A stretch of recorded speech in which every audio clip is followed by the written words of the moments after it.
Hola, mi nombre es Perla Lisset Martínez, soy médico interno de pregrado del Hospital Covadonga, Córdoba, y hoy les voy a hablar sobre la lesión renal aguda.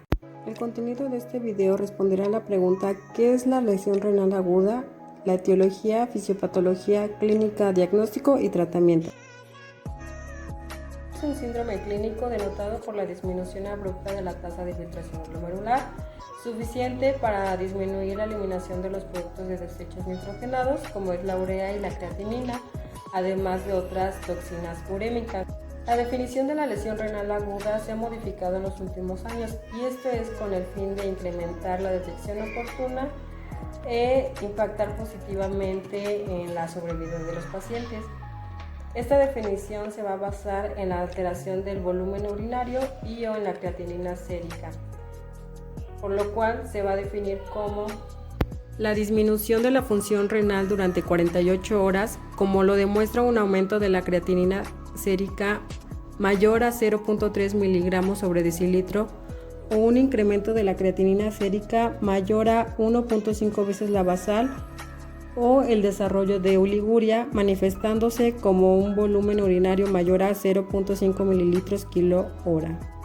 Aunque la lesión renal aguda se define por una tasa de filtración glomerular reducida, la causa subyacente de la insuficiencia renal es con mayor frecuencia el resultado de factores tubulares y vasculares.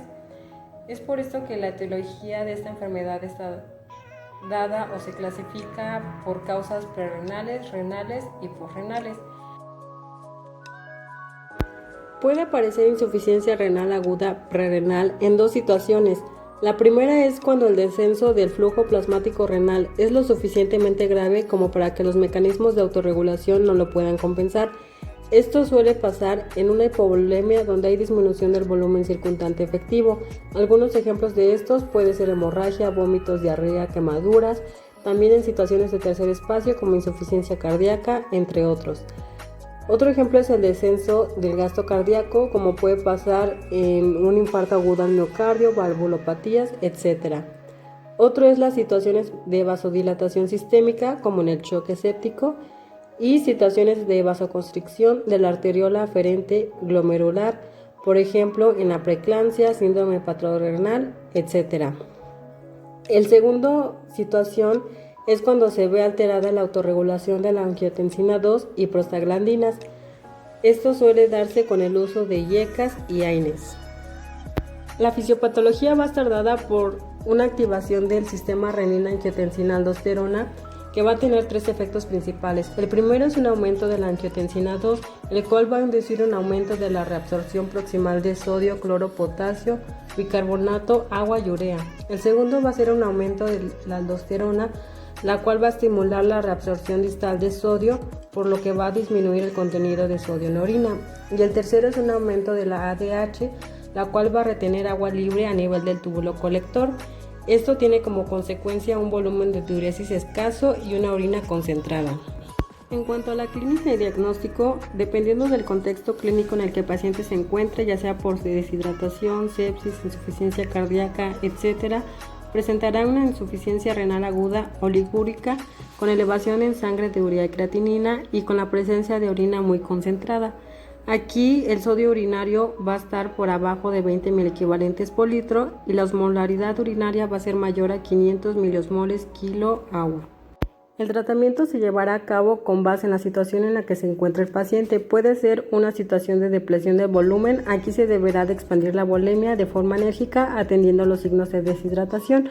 Otro puede ser situaciones de tercer espacio. Aquí se forzará la diuresis con furosemida intravenosa a dosis elevadas de 120 a 240 miligramos. O pueden ser situaciones de disminución del gasto cardíaco. En este caso, el manejo del paciente deberá realizarse con fármacos que aumenten la contractilidad del miocardio, como inotropos positivos. En estas situaciones, la única indicación de expansión de volumen es cuando el descenso de gasto cardíaco se debe a un infarto masivo del ventrículo derecho. La etiología se conforma por tres causas. La primera es lesión directa del túbulo, puede ser por isquemia o tóxicos, que pueden ser endógenos como hemoglobina, mioglobina y bilirrubina, o exógenos, que habitualmente son fármacos como el contraste yodado. También pueden ser lesiones indirectas del túbulo a nivel glomerular como glomerulonefritis primarias, vascular como vasculitis y túbulo intersticial.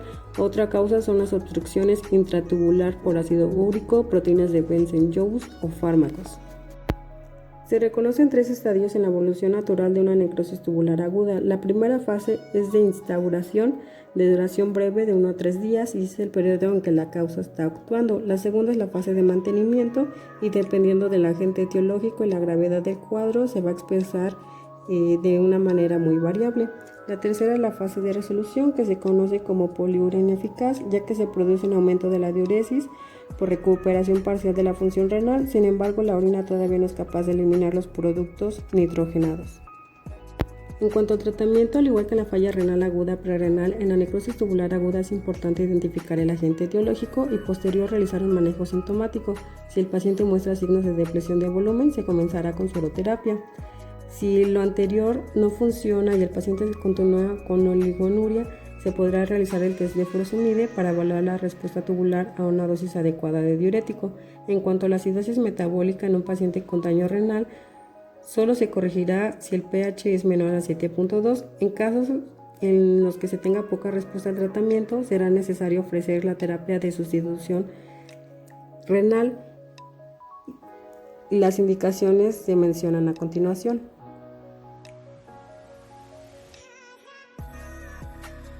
En el fracaso renal agudo posrenal, la etiopatogenia va a estar dada por 3 causas principalmente. La primera es la obstrucción ureteral intrínseca por nefrolitiasis, neoplasias o coágulos.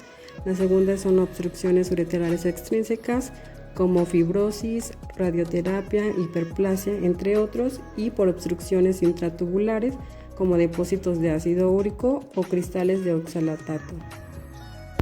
En la clínica, el volumen de diuresis es muy variable. Puede haber anuria si la obstrucción es completa o diuresis normal si la obstrucción es incompleta. Incluso es frecuente que haya una fase de poliuria cuando se produce la descompresión. Es típico que la orina en estos pacientes presenten concentraciones de sodio y potasio cercanas a las concentraciones plasmáticas debido a que el urotelio actúa como membrana semipermeable para que la orina retenida, permitiendo que dichas concentraciones se equilibren con las plasmáticas. El tratamiento se basa en la descompresión precoz de la vía urinaria. Si la obstrucción se debe a patología prostática, el tratamiento consistirá en un sondaje urinario, pero si la obstrucción es supravesical, se realizará tratamiento etiológico y colocación de nefrostomía percutánea en la pelvis renal. De esta manera concluyo mi video. Espero que haya sido de su agrado. Muchas gracias.